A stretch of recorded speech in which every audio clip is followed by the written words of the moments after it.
Hey girlies, just a quick reminder before we dive into today's episode. The information shared on this podcast is intended to be general sports nutrition advice and education related to period recovery for female athletes. This is not specific to any one individual, and it may or may not apply to your situation. If you are looking for personalized guidance, be sure to apply to our RBSN Period Recovery Nutrition Coaching Program. Our 4-month period recovery program is designed to help you sustainably get your period back and keep it. You can apply now to get started in our program, and we'll leave the link for the program below. If you're not quite ready for that one-on-one approach, that's exactly why we created the Period Recovery Guide. It's designed to support the girlies working on period recovery, specifically if you've lost it due to hypothalamic amenorrhea. The full Period Recovery Guide is finally out now, and we will leave all of the information for it in the podcast show notes. This is the Eat More Carbs Podcast.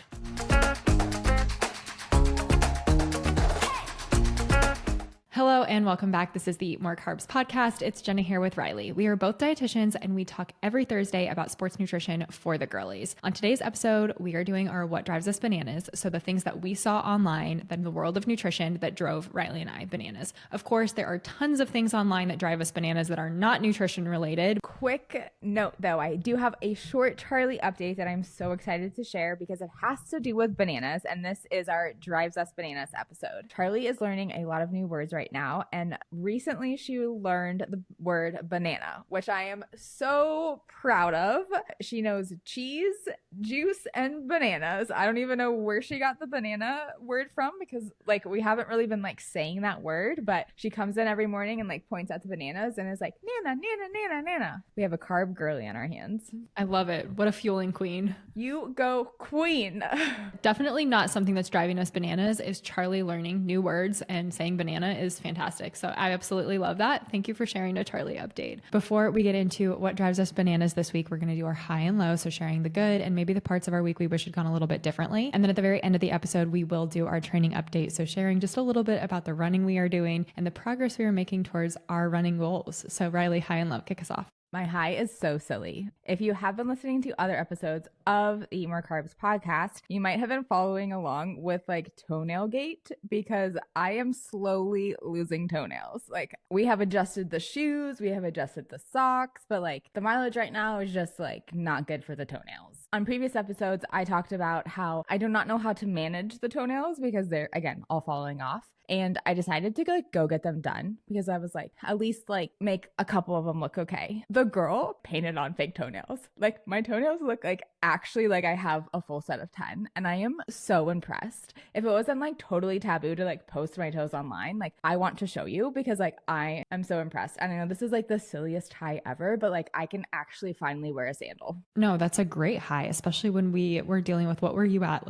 Toenail count was 3 last time? I had lost 3 last time. In between this episode and when I shared before, I had lost another one. So I was down to 6 toenails. I love that. Okay, but I have to know, did they paint on your, how did they do this? I know. I wish I could show you because they literally look real, but they painted where the toenail is supposed to be. Oh my gosh. And it stays on your foot? Yeah. I was 30% tip. You gave me fake toenails. Here you go.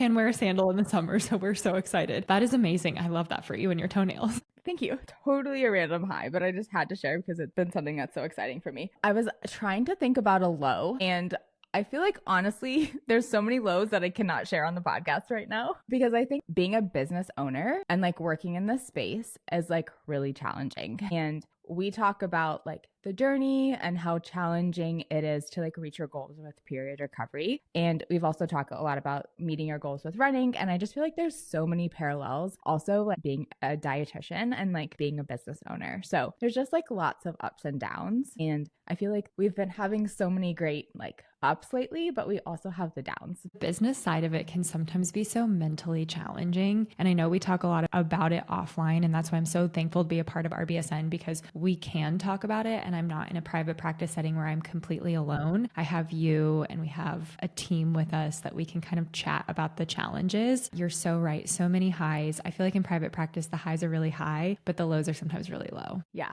But it just with everything, right? It's part of the journey, but then also having a community and like you mentioned, being able to talk to each other or just being able to talk with other people that know what you're going through. It just can really help, and it just very supportive.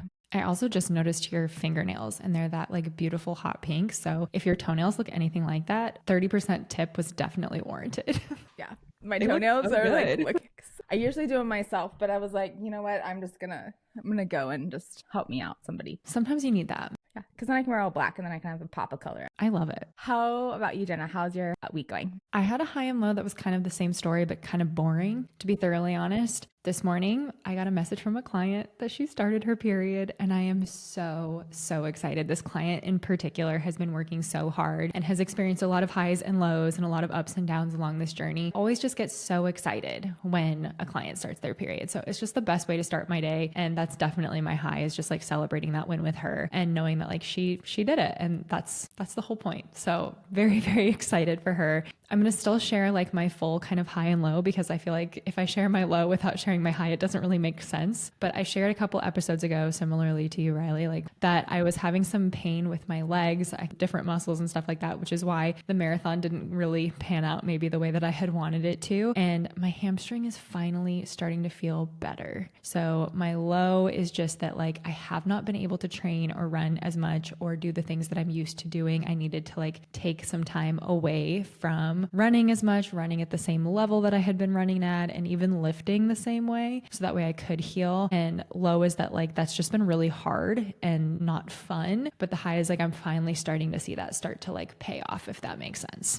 So happy. I feel like that hamstring has been like with you for a little bit, like that hamstring issue. Yeah, it feels like forever for me, but that's very dramatic. And just like period recovery, like it feels like a really tough and long, difficult journey for sure. And highs are high, lows are low. That's kind of the theme, I guess, of this morning. I think injuries can be so challenging because, like you said, there's so many parallels with period recovery. And one of those things is like you feel like you're doing all the right things sometimes, but you can't speed up the process because you just need a little bit of time. Oh my gosh, that is so true. Time is just so important and such an important factor in recovering from injury, all of that for sure. Today, we are chatting a little bit about what drives us bananas. What are you seeing online that you absolutely cannot stand? Jenna, so much. Like, same.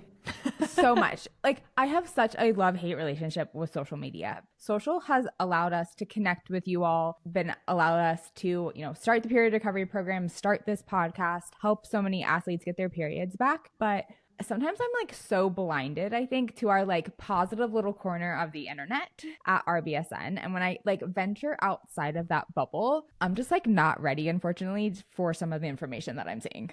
I feel that so strongly. What did you see outside of our lovely corner of the internet? I have been seeing this a lot lately, and I know this is affecting a lot of our girlies in the period recovery program too, but I've been seeing a lot of almost like misinformation online coming from influencers who are claiming to eat healthy, but they themselves do not have a period. Ooh.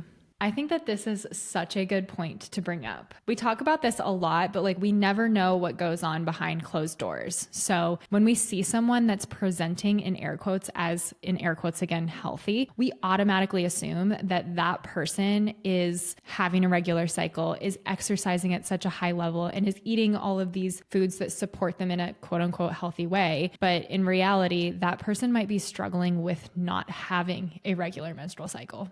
It just makes it so confusing because if you are on the beginning of your nutritional journey and you're looking for advice online, you might be searching certain hashtags or you might be looking up certain accounts that are promoting healthy eating, right? And this is not a bad thing, right? We want people to be more optimized in their health. We want them to be more efficient. We want you to be fueling properly so that you can maximize your performance as an athlete. But we want you to do it the right way. And I think it's just so hard in the nutrition space because there's so many like conflicting opinions. There's so many like papers out there that contradict each other, and it's just so hard to navigate. And I think what happens is it's really easy to try to, follow people on social media because it's simplified. And the what I eat in a day videos make it really easy to kind of mimic somebody. And then what happens is people fall into these not like bad habits, but they fall into like misinformation and they're following plans that are not right for them, and that results in period loss. And then they're confused because they started eating healthy with air quotes. Right, exactly. I I think this is a good point to bring up because even though you might be following someone's like exercise plan and then following their what I eat in a day videos on top of that because you want to achieve a similar look to what that person is showing online, there are so many things I want to go into here. One, Instagram, social media is not real life, right? Like we are always choosing the best photo of ourselves, editing the photos of ourselves. So what you're seeing that person present as online isn't necessarily an accurate representation of what they physically look like in person. And then on top of that, if you're following their exercise plan and their what I eat in a day, that's not supporting what you need. Even if we're exercising the same, that does not mean that we need the same amount of fuel. Everybody needs a different amount of fuel based on who you are. And so many factors impact that way beyond the amount of exercise that we are doing. Like so many. So we can't just say you're exercising the same as me or I'm exercising the same as you. So therefore I should follow the what I eat in a day. My final point on this specifically is that the what I eat in a days are hardly ever the same day. There are so many times when I see somebody post a what I eat in a day and there are small clues that show that that's not the same day. Once you start to see a couple of them, you can start to recognize the fact that like maybe this isn't the same day that they're showing. They're not giving an accurate representation of what I eat in a day. They've cherry picked and hand picked the best portions of their breakfast, the best snacks that they had, the best looking meals that they had, pieced it together, and then are then saying, this is what I ate in a day. And it's not false. It's not a lie. They did eat that in a day, but it maybe wasn't the same day that they ate all of those things. And that drives me bananas. But we've talked about the what I eat in a day before. That is a lot of me rambling about what I eat in a day videos and why that drives me bananas, but I feel so strongly about this. I know. And I feel the same way because it drives me bananas, right? And that's why I brought it up today. And I think what even is more challenging about that is like when we think about this as dietitians, right? It's really easy to think about that. Sometimes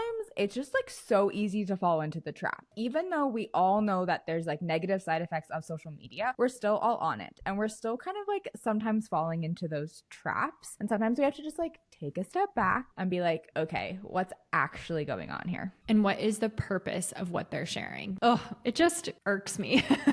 It irks me too. And I get so many requests, and I know you do too, for posts for like meal ideas, recipe ideas. And I'm so hesitant to ever put those out because every single athlete has different needs. Even if you're the same height as somebody, maybe you play the same position or you're competing for the same like race or game or competition or in the same sport, you have different genetic makeups, right? So you're going to have different needs than somebody who might be on paper the same exact proportions as you. Yes. Oh my gosh. Yes. I want to wear that on a t-shirt. Like I want people to know that even if you are exercising the same, even if you have a similar build to someone else, what you need is still different because you are different genetically, and what you need to support your body is different from what that other person needs. Even if surface level, it looks the same and you have the same goals, you're different, and it's okay to fuel differently. It is. And I think that's something that's really hard about nutrition is it's not black and white like a lot of other areas like in our lives, right? And, you know, we think about these workout classes and things like that where everybody does the same workout, but like nutrition doesn't necessarily fall into the same kind of guidelines as that. And I know that the trainers are going to come from me, the strength and conditioning coaches are going to come from me and tell me that all is individual too. And it is, but nutrition is so individualized and we cannot reiterate that enough. 100%. Even if you look at something like intra-run fueling, right? There are general guidelines for the amount of carbohydrates that runners need based on the duration that you are running. But I have runners that I work with that take more than that or less than that because of what they need. And that's impacted by how long that they've been trying intra-run fueling. Is it new to them? Is it something that they've been practicing for a really long time? What do they need? What did they eat beforehand? When did they eat beforehand? Like all of those things are something that we're taking into account when we're building intra-run fueling for a runner. So yes, there are general recommendations that we look at, and maybe it's a good starting point if you're not used to intra-run fueling, but everybody that I work with, even people who are running the same amount or running a similar time, it's different. It's so different. And then on top of that, they like different things. So one of them is using Nerds Gummy Clusters and the other is using BPN and the other is using GU, and one person likes to make her own intra-run fuel, and like so many different things are impacting what we need and when we need it. And that even boils down to a run that looks really similar. Yes. And you might be breaking up your fueling into 20 grams every 20 minutes versus versus 30 grams every 30 minutes, right? Like even if you're eating the same exact things,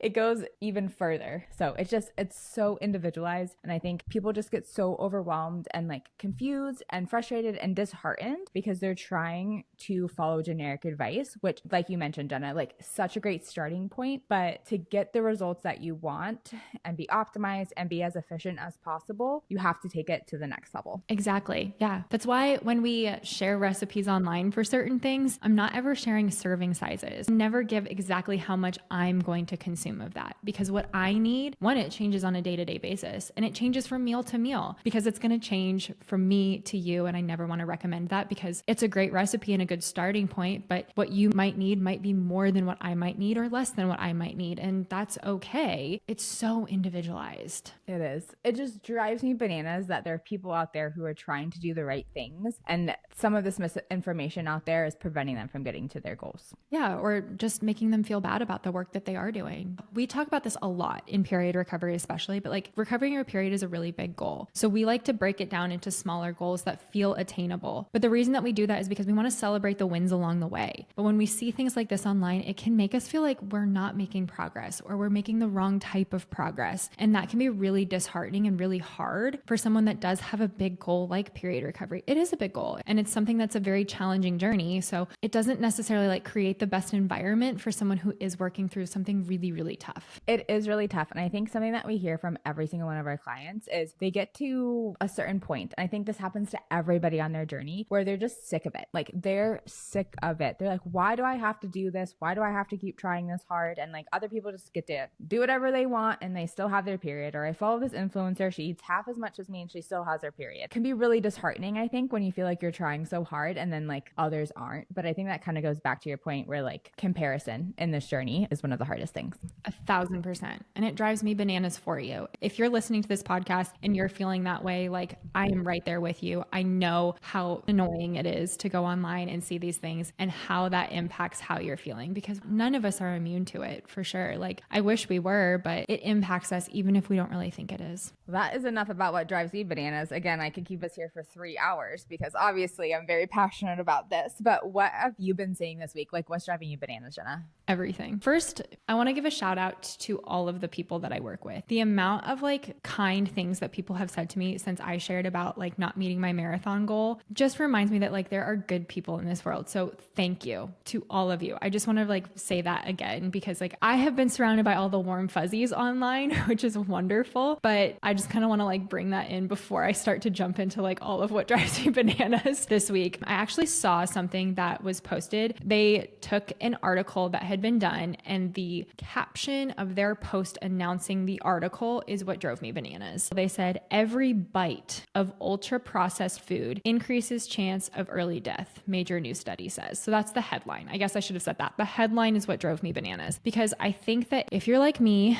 then you maybe don't always click on the article and read it yourself. You might read the headline. But if I was somebody who didn't have nutrition knowledge and I saw that, that would make me really fearful of every single bite of ultra processed foods that I was going to take from there on out. First of all, like who got to decide what was ultra processed and what wasn't? Why are these things considered ultra processed and these things not? But we just took something that's like super fearful and then we turned it into like a very attention grabbing headline. And fear sells. We know this. We've talked about this before. I get so irritated around fear around food because the last thing that we need to do is create more fear around foods. And of course, like there are certain foods that we want to incorporate for a well-rounded, balanced performance plan that supports performance and supports longevity and supports health. But we never need to be fearful of food. We need to be knowledgeable about food, but we don't need to be fearful of it. 2 weeks ago on our junk food episode, we talked about how food is not classified as good or bad. And I think that's something that we really like to do in society because we think our brain thinks in black and white, right? It thinks this is good, this is bad. And food doesn't fall into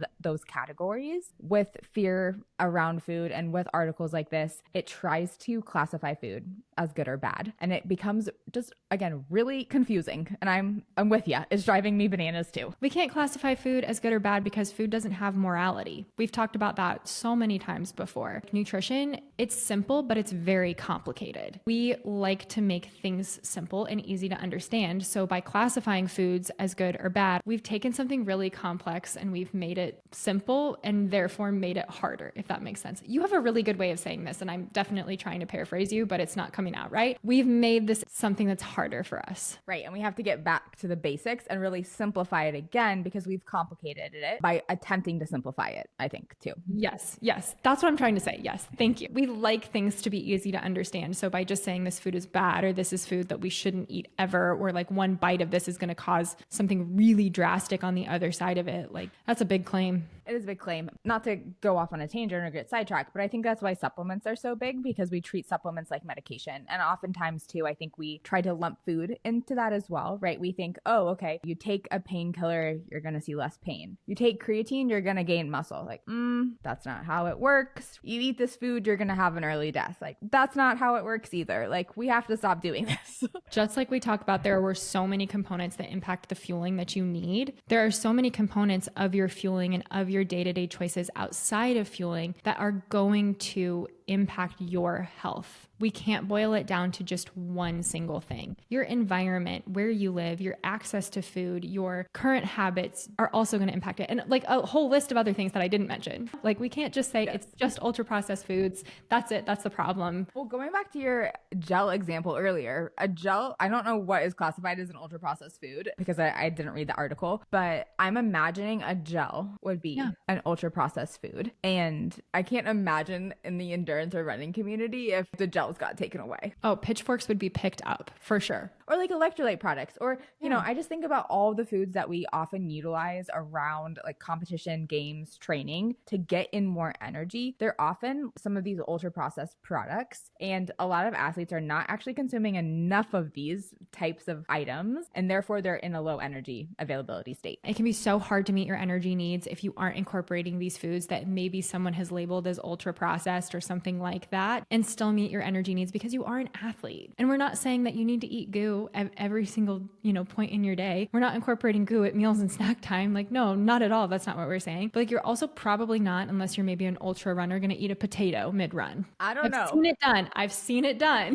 The girlies might come for you because there's a lot of potato eating out there, especially in some of our endurance sports. But you know what? It works for them. And I get it. I don't want to sometimes eat anything sweet after some of my running activities either. So I get it, but it's funny. Yes, it's still a carbohydrate. Yes, it still works to fuel you. So if that works for you, amazing. I love that. Just, you probably won't find me with potatoes mid-course. But that goes back to like your earlier point where like, it's so different for everybody. Like everybody's different. Like everybody has different nutritional needs and therefore needs a different fueling plan. Look at you and I in our running. I can do a gel all day long and it's no problem. You look at a gel and your face just said it all. If you aren't watching the video screen, Reilly's face didn't need an explanation, but like Reilly doesn't like a gel, but she can do like a gummy bear or a fruit snack or something like that. I will choke on a fruit snack because I am not that coordinated and it will not go well for me. But that's like, it's still accomplishing what we need it to do. It's just getting there in a different way. And that's okay. That is okay. I think that is the TED Talk of this episode is everybody's different and it's okay that we are different. I also tell clients this all the time too. I'm like, if everybody was the same, it would be so boring. It would be so boring if we were all the same. So we are different and we should be proud of it. I want that on a t-shirt. Speaking of t-shirts, Reilly's t-shirt is amazing. And I wish everyone could see it right now. It says periods and PRs, RBSN. One of our period recovery clients made it for us. We love you. But we do not love some of the things that we talked about on today's episode. So thank you for everybody who's listening and kind of like playing along with our Drives Us Bananas episodes, because I know we get heated and you get to see a little bit of a different side of us.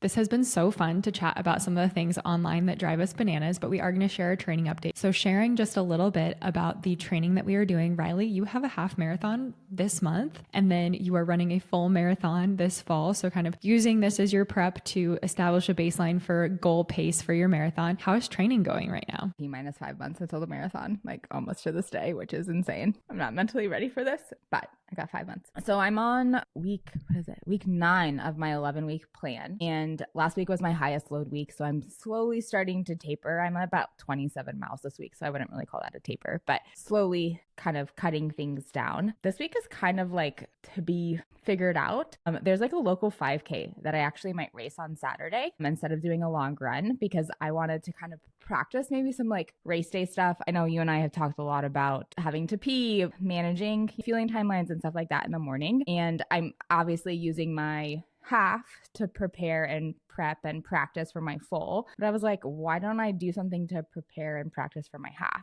To be determined, but I think I am going to try to do a 5K this weekend and kind of swap around maybe some speed work that I had earlier this week into a longer run so I can do a 5K on Saturday. I've like not done a 5K for like so long, at least like raced a 5K. Hot take. I think racing a 5K is one of the hardest things. I am not ready. Like, I don't know. Like, I'm not mentally prepared, I don't think, because people go so serious. And like, again, like the last time I ran a 5K was like when I was in high school and I was running like a race for the cure. And I was like, not this. Racing is such a different environment and setup. And it's just something that you can't necessarily replicate on your own. No, you can't. I actually follow somebody online who exclusively does speed workouts as races to help prepare for her bigger races, because she's like, I can't mimic that feeling unless it is a race. So she seeks out smaller races like 5Ks and 10Ks and maybe even halves to like help her prepare for racing marathons. And I think that's really cool. Yeah. You and I have talked about like it's really, really hilly where I live, and I haven't been able to like really practice a lot of like race day pacing just because it's not going to be as hilly when I'm doing my races. So I think it would just be good to practice that too. We'll see though. I'm kind of intimidated by 5K too. So we'll see. What about you though? Your hamstrings feeling better? What is training looking like for you? Everything is feeling better, which is so great. I think the important thing, also back to similar to period recovery, is that I not jump into things or like take it too fast just because I'm feeling better. So slowly making my way back into running and like allowing myself to go very slowly, listen to my body as far as like if I start to feel pain, I'm stopping. And that's just kind of where I'm at with running. So still doing a lot more of like cross training and trying new things. I went to Pilates the other day and it was the first time I've ever done Pilates on a reformer. So I'm like 6 years behind the trend, I know, but it was a lot of fun and it was great. Did some modifications that way I wasn't, utilizing my hamstring nearly as much as maybe I otherwise would be, but it was still a great challenge and a fun thing to do. So that's where I'm at. It's just like a lot of listening to what's going on, not planning anything yet because I don't want to put pressure on myself to feel like I need to quote unquote like heal by a certain time in order to race again. So just taking things day by day. How sore were you after you went to Pilates? I feel like I wouldn't be able to walk for like a week. I feel okay. I just like definitely had some soreness in muscles that I like, it's that feeling of like, I didn't even know I had muscles there. It's just using different types of muscle for sure, or in a different way. I'm intimidated by a 5K and a Pilates reformer. That's my list of things I'm intimidated by. Oh my gosh. Well, thank you so much for listening to this episode of the Eat More Carbs podcast. As always, if you have questions for Reilly and I, please reach out to us. You can find us online. You can find Reilly at easy.sports.nutrition, and you can find me at jenna.fisher.nutrition. Thanks again for listening to this episode. Please make sure you rate, subscribe, and review. And as always, remember to eat more carbs.